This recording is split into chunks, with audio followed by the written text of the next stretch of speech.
Okay guys, testing tayo guys. So wala pang laman tong dalawang tangke oh. Yung isa. So wala pang laman, empty pa to guys. So yung connection nito galing sa pump ito. Ito, paakyat dito. Ayan, tas elbow. Ayan dyan. So dyan sa connection dyan, nagti tayo guys. So bakit tayo nagti dyan? Para mahati yung tubig. Galing dito. Ayan, babangga siya dyan. So siyempre mahati yung tubig dito at saka dito. So iba kapag dito natin nilagay pag ganyan. So yung isa diretso. So walang tubig na mapasok sa baba. So diretso yung tubig. So ang dapat nagagawin kapag may ganito guys na magsisiris kayo ng tangke. So good for dalawang tangke lang to guys. So kailangan dito T.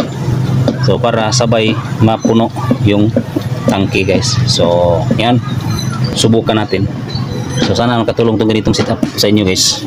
Kung meron kayong plano na mag-series ng dalawang tangke, kahit anong tangke, basta yung pagpasok sa tubig galing sa pump dito babagsak.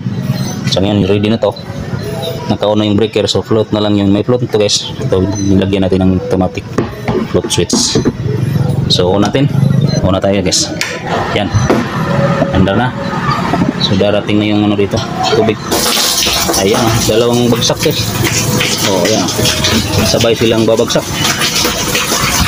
Sabay silang bumagsak guys ng tubig. Oh. Tingnan niyo dyan. Ayan. Ayan oh, sa kabila. Tingnan natin sa kabila. Ayan oh.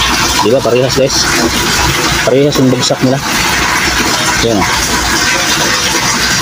Ayan.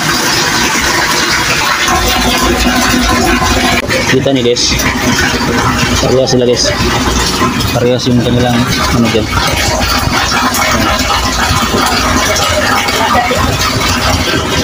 So mamaya guys, pag puno na to, pakita ko sa inyo yung level ka. So yan guys, lapit ng puno guys. So itong room na to guys, kita niyo ito. So parehas lang sa kabila guys. Ayan, ito yung kabila oh.